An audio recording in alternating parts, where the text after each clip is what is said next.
बिस्मिल्लाहिर्रहमानिर्रहीम, अस्सलाम वालेकुम। मैं हूं ईसा नकवी। जुमा 10 जुलाई का आगाज हो गया। आप तसव्वुर करें कि आप दुनिया के महफूज तरीन तैयारे में सफ़र कर रहे हों, यानी एक ऐसा तैयारा जिसके बारे में यह कहा जाता हो कि ना इसको कोई निशाना बना सकता है, ना इसको कोई गिरा सकता है, ना इसको कोई तबाह कर सकता है और ना ही इसको कोई फ़िज़ाई हादसा पेश आ सकता है और अचानक से प्रोटोकॉल्स तब्दील हो जाएं, आपका तैयारा स्विच कर दिया जाए और उसके बाद आप रूटीन में एक जहाज़ में जिसमें आप सफ़र करते हों और आज तक आपको ये ना कहा गया हो कि आप सब लोग अपनी अपनी खिड़कियां बंद कर लें, जहाज़ की खिड़कियां बंद कर लें, तो अचानक से नए प्रोटोकॉल्स आपको बताए जाएं तो आप कैसा महसूस करेंगे। एक बहुत ही बड़ा ड्रामा हुआ है अमरीकी सदर डोनाल्ड ट्रंप के जहाज़ के साथ और दौरान परवाज़ क्या हुआ, अब उसके आई विटनेस अकाउंट्स सामने आ रहे हैं। बहुत सारे रिपोर्टर्स ने इसकी तफसीलात सामने रखी हैं कि आखिर ऐसा क्या था। क्या ईरान अमरीकी सदर के तैयारे को निशाना बनाने वाला था? एयरफोर्स वन पर दौरान परवाज़ क्या हुआ? डोनाल्ड ट्रंप ने इसकी क्या एक्सप्लेनेशन दी? और ये जो इतना बड़ा ड्रामा हुआ है, इसके पीछे क्या वाकई ईरान का खतरा था या फिर CIA को ये लगता है या ये लगता था कि अमेरिका को इस जंग में धकेलने के लिए कोई और भी और ईरान के खिलाफ भरपूर कार्रवाइयां करने के लिए या सो मच सो के ईरान के ऊपर न्यूक्लियर टिप्ड मिसाइल्स फायर करने के लिए अगर कोई चीज़ मजबूर कर सकती है तो एक ऐसा हादसा या एक ऐसा अटैक के जिसमें अमरीकी सदर निशाना बन जाए। इस तमाम मंजरनामे के हवाले से भी बात करेंगे इस वीडियो में। और जो इस वक्त करंट सिचुएशन चल रही है, गुज़श्ता 24 घंटों के दौरान अमरीका और ईरान के दरमियान जो रीसेंट एक्सचेंज ऑफ फायर है, जो झड़पें चल रही हैं जनूबी ईरान में, और फिर जवाब में आपको मालूम है कि अब अगर 48 घंटे पहले की बात करें तो ईरान ने जो निशाना बनाया था उसमें सिर्फ बहरीन और कुवैत शामिल थे। और अब जो रीसेंट अटैक्स ईरान की तरफ से जवाबी किए गए हैं, उन हमलों में कतर भी शामिल हो गया। यानी कि कतर में अमेरिका की सबसे बड़ी बेस इस रीजन में मौजूद है, अल उदैद एयर बेस, वहाँ पर भी हमला किया गया है ईरान की तरफ से। और अभी जो इस वक्त करंट सिनेरियो है, हम इसको अगर बड़ा करीब से देखें तो इसमें ईरान के खिलाफ जो हमले हैं उन हमलों का फोकस साउथ नज़र आता है, यानी कि वो साहिली इलाके जो पर्शियन गल्फ और आबनाए हुर्मुज़ के करीब, और ख़ास तौर पर जो आबनाए हुर्मुज़ से करीब इलाके हैं, आइलैंड्स हैं, वहाँ पर 90 जो मकामात हैं उनको टारगेट किया गया गुज़श्ता 24 घंटों के दौरान अमेरिका की तरफ से। और अभी तक मेनलैंड ईरान आप कह लें या फिर वस्ती ईरान में उस तरीके से स्ट्राइक्स नहीं हुई, लेकिन एक बड़ा ही हैरान कुन हमला हुआ। आपको मालूम है कि आज गुज़श्ता रात के हवाले से तमाम जो इंतज़ामात हैं वो मुकम्मल थे सैयद अली ख़ामनाई की तदफीन के हवाले से, और अचानक से एक हमला होता है और ईरान के दो इंतहाई अहम शहर तेहरान और मशहद को मिलाने के लिए जो ट्रेन का ट्रैक है वहाँ पर एक पुल को उड़ाया जाता है, रेलवे स्टेशन को निशाना बनाया जाता है। और इस इंफ्रास्ट्रक्चर को जब नुकसान पहुँचता है तो जो राब्ता है ट्रेन के ज़रिए मशहद और तेहरान के दरमियान ये मुअत्तल हो जाता है। तो जाहिर है कि ये सबको मालूम है कि वो इमेजेस जो सैयद अली ख़ामनाई से वालिहाना अकीदत का इजहार कर रहे हैं ईरानी, और जिस बड़ी तादाद में इकट्ठा हो रहे हैं, उससे एक यूनिफाइड ईरान का, एक मुत्तहिद ईरान का जो तासुर जा रहा है पूरी दुनिया में, उन इमेजेस ने बड़ा बेचैन किया हुआ है। यानी कि जनाजा जो है वो सैयद अली ख़ामनाई का है, लेकिन जो जनाजे उठ रहे हैं तल अवीव में और वाशिंगटन में, वो भी देखने से लायक हैं, देखने से ताल्लुक़ रखते हैं कि जो मनाजिर हैं वो किस तरीके से बिजली बनकर गिर रहे हैं वाशिंगटन पर भी और तल अवीव पर भी। और उस इज्तिमा को महदूद करने के लिए, वहाँ पर लोगों की तादाद को कम करने के लिए एक सिक्योरिटी सिचुएशन बहरहाल मशहद के अराउंड भी क्रिएट की गई। तो एक्सचेंज ऑफ फायर चल रहा है, धमकियों का तबादला अमेरिका की तरफ से सेंटकॉम डिटेल्स दे रहा है। आई एम श्योर कि आप तक वो पहुंच चुकी होंगी और उसमें बहुत सारी अब तफसीलात ये भी सामने आ रही हैं कि 14 शहादतें ईरान में हुई हैं और 78 से ज़ायद लोग ज़ख्मी हैं जो मुख्तलिफ अस्पतालों में ज़ेर इलाज हैं। पासदारान इनकलाब के कम अज़ कम 4 अहलकार जो हैं उनकी शहीद होने की तस्दीक अब तक हो चुकी है। और इसके अलावा जो हमले हैं, जवाबी हमले, वो ईरान की तरफ से भरपूर किए जा रहे हैं। कुछ तो इसमें ऐसी चीज़ें हैं जिनका ज़ाहिर है कि मैं आने वाली वीडियोस में तज़किरा करूंगा। ख़ासतौर पर जो आबनाए हुर्मुज़ है उसके हवाले से बड़े इंटरेस्टिंग एनालिसिस सामने आ रहे हैं कि अमेरिका चाह कर भी, दुनिया की नंबर 1 नेवी होने के बावजूद, दुनिया की सबसे बड़ी मिलिट्री पावर ऑन पेपर होने के बावजूद, आखिर क्यों स्टेलमेट पर ईरान ने मजबूर कर दिया है आबनाए हुर्मुज़ के हवाले से। तो ईरान के जो इंतहाई अहम हथियार हैं, जिसको मॉस्किटो फ्लीट कहा जाता है, और फिर जो माइंस हैं, और फिर ईरान ने जिस तरीके से अपने ड्रोन्स को इफेक्टिवली इस्तेमाल किया है, तो ये जो एसिमेट्रिक वॉरफेयर है, इसमें ईरान ने किस तरीके से डोमिनेट किया, इस पर हम ज़रा सेपरेटली बात करेंगे। अभी ज़रा हम फोकस कर लेते हैं कि इस तमाम वक्त के दौरान जब अंकारा में, तुर्की में जो नेटो समिट है, नेटो सरबराह इजलास हो रहा था, वहाँ पर आपने देखा कि डोनाल्ड ट्रंप ने बहुत सी मुलाकातें की वोलोदिमीर ज़ेलेंस्की के साथ। बड़े लंबे अरसे के बाद उनकी मुलाकात हुई, और ये मुलाकात उस तरीके की तल्ख नहीं थी जिस तरीके की वाइट हाउस में होने वाली मुलाकात थी। बहरहाल डोनाल्ड ट्रंप ने वहाँ पर बहुत से स्टेटमेंट्स दिए, ईरान के खिलाफ स्टेटमेंट्स दिए, वो स्टेटमेंट्स भी आपने फॉलो किए होंगे। लेकिन बार बार डोनाल्ड ट्रंप एक बात कह रहे थे इस तमाम वक्त के दौरान कि मैं ईरान की हिट लिस्ट पर नंबर 1 हूँ, टॉप पर हूँ।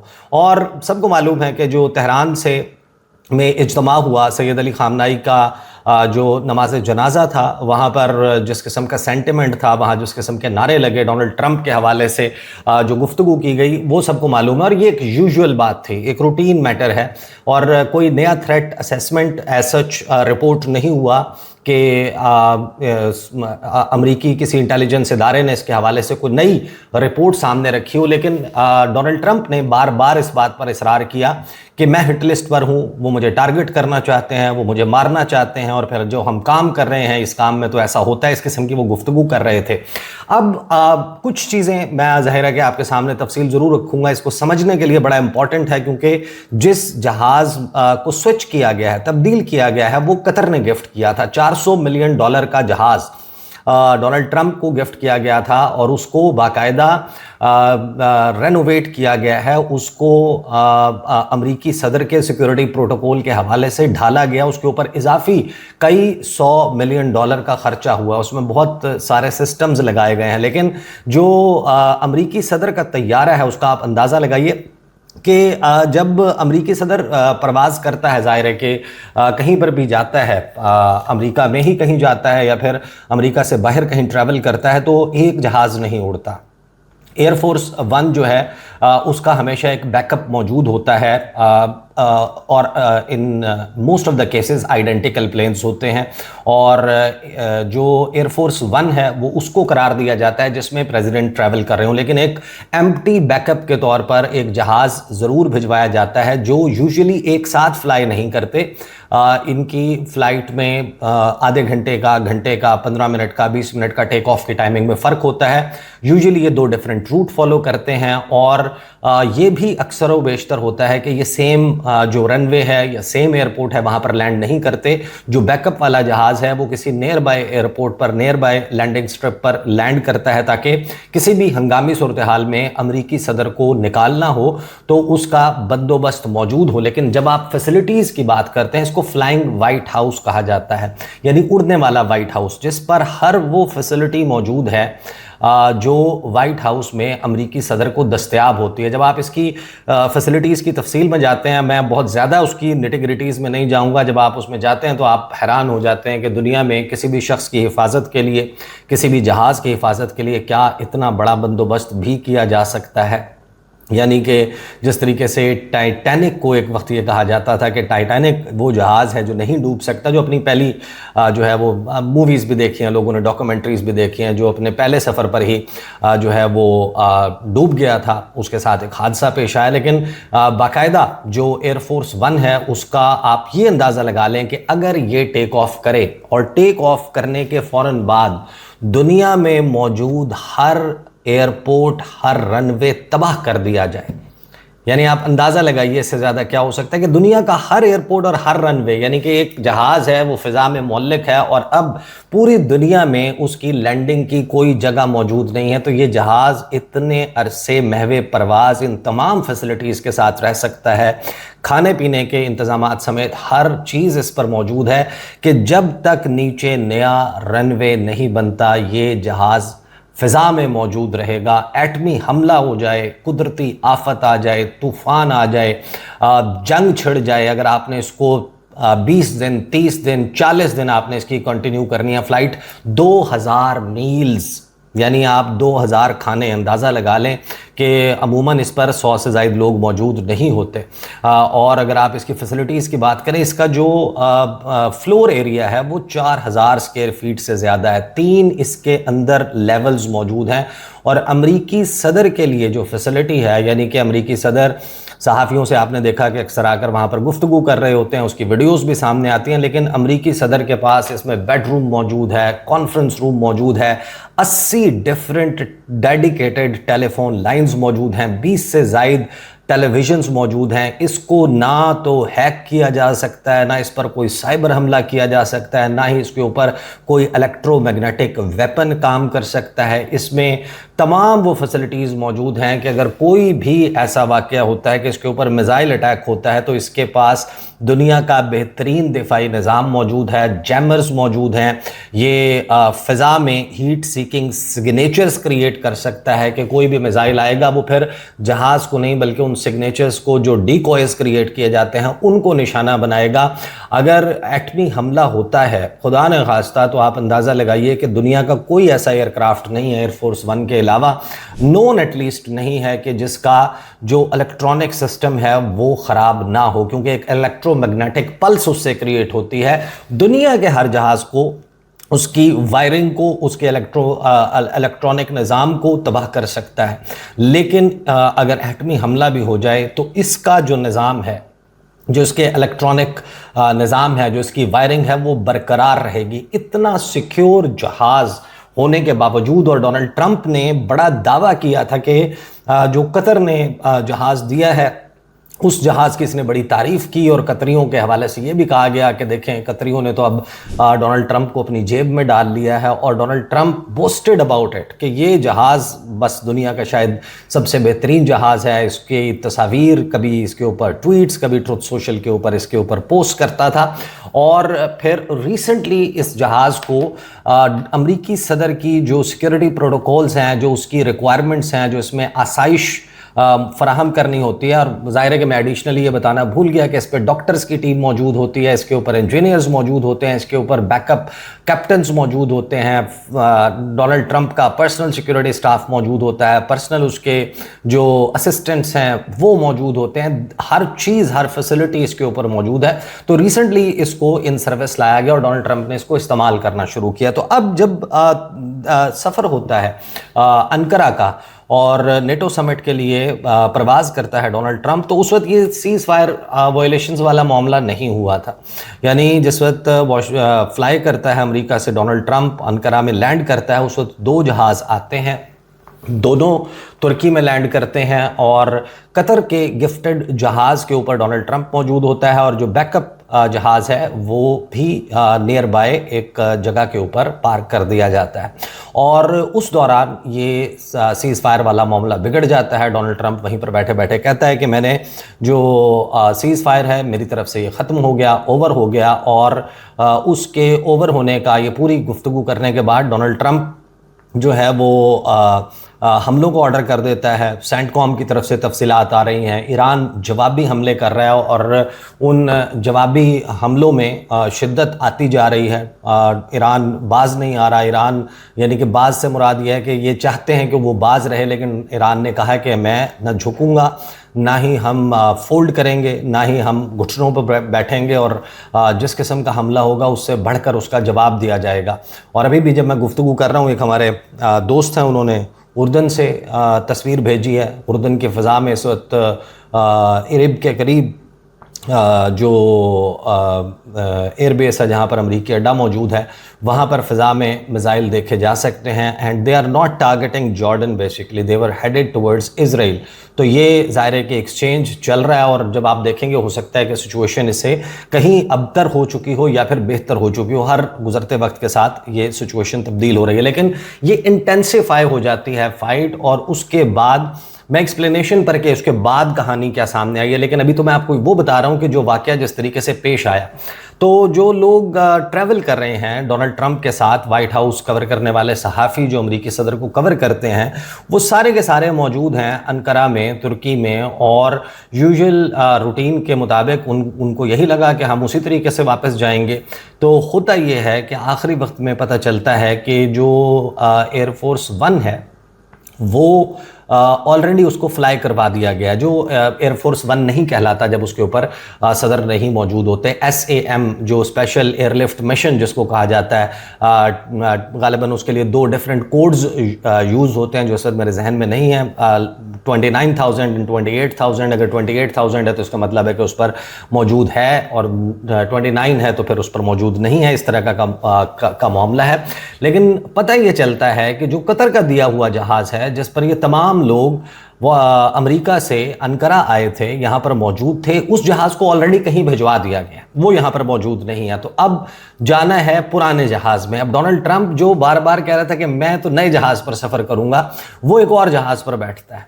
और फिर एक चीज़ बड़ी डिफरेंट होती है। वो डिफरेंट चीज़ ये होती है कि अचानक से ये कहा जाता है कि जब जहाज़ उड़ने वाला होता है कि आप तमाम लोग अपनी खिड़कियाँ बंद कर लें।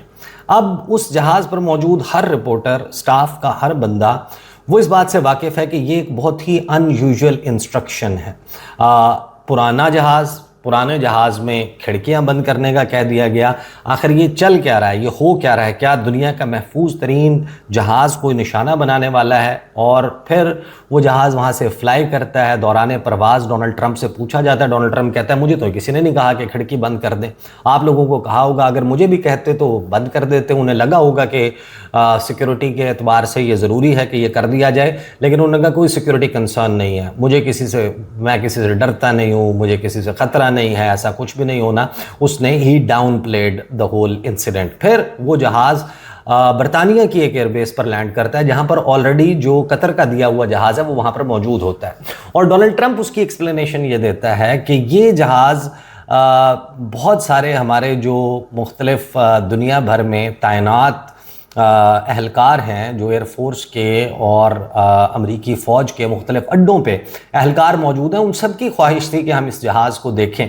किसी ने अभी तक नया एयरफोर्स वन नहीं देखा था, किसी ने कतर का गिफ्ट किया हुआ बोइंग तैयारा $400 मिलियन का नहीं देखा था कि हमने उसे कितना स्टेट ऑफ द आर्ट बनाया। तो मैंने कहा कि चलो इसको ज़रा पहले भेज देते हैं और वो ज़रा टूर कर लेंगे इसका। यानी कि डोनाल्ड ट्रंप बाकायदा इसका एक ड्रामा बनाता है, कहता है कि ये मैंने इस वजह से भिजवा दिया था कि ताकि जो यहाँ पर बरतानिया में तैनात हमारे अहलकार हैं वो ज़रा इस का जायज़ा ले लें, इस सैर व तफरी कर लें, सेल्फियाँ मनानी है किसी ने तो बना लें।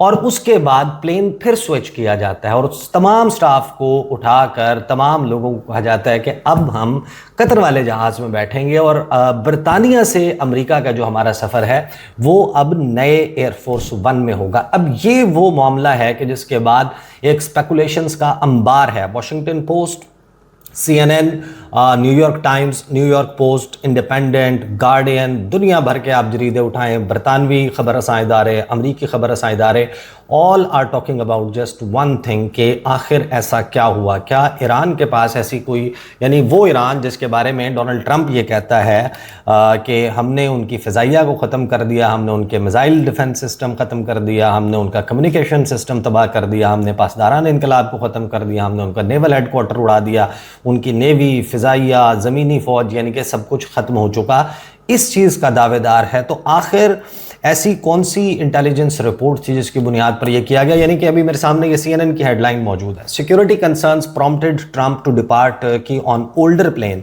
While sending Qatari donated jet ahead, officials के मुताबिक। और ये 1-2 रिपोर्टर्स नहीं, 5 रिपोर्टर्स की शेयर्ड बाय लाइन है। इसमें कर्स्टन होम शामिल हैं, इसमें केविन लिप्टॉक शामिल हैं, इसमें होम्स लीब्रंड शामिल हैं, इसमें एलियन ट्रेन शामिल हैं और इसमें बेट्सी क्लेन शामिल हैं। यानी कि 5 रिपोर्टर्स ने मिलकर इसको रिपोर्ट किया है। फिर ये अभी मेरे सामने मौजूद है, Washington post, Trump left NATO summit on old Air Force One, not new jet from Qatar. The president denied that security concerns explained why he switched to the new plane.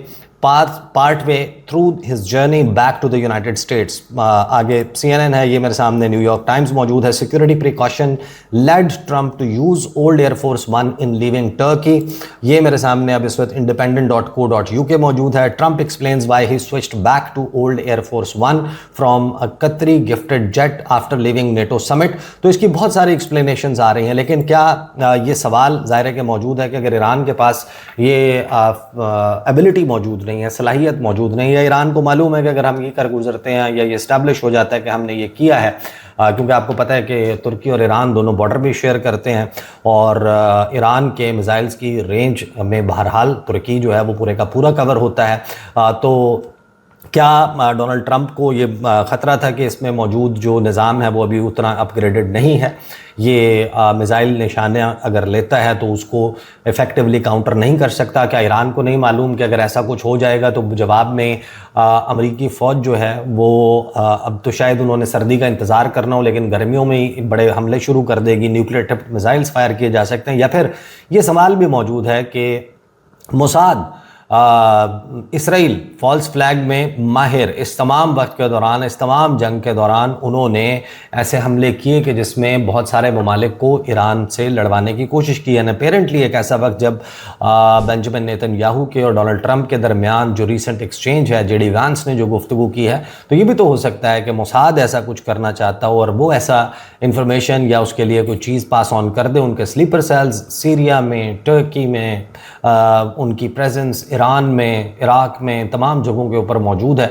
और उनके पास ये सलाहियत भी है कि वो ऐसा कुछ कर गुजरेंगे जिसमें अमेरिका, जो अपेरेंटली डोनाल्ड ट्रंप चाहता है कि मैं किसी तरीके से भाग जाऊं इस जंग से, तो उसको वापस खींचा जा सके। बहरहाल बड़ा इंटरेस्टिंग इंसिडेंट हुआ कि जब एक ऐसा जहाज़ जिसको दुनिया का महफूज तरीन जहाज़ तस्वुर किया जाता है, उसके ऊपर इस सारे ड्रामे से सबको गुजरना पड़ा और बहुत सारे लोग जो खुद को बहुत ही महफूज तस्वुर करते हैं जिस वक्त डोनाल्ड ट्रंप के साथ फ्लाई कर रहे हों, उन्होंने अपनी रिपोर्टिंग में इसका इजहार किया है कि बहुत कुछ इस फ्लाइट के ऊपर अनयूजुअल हुआ।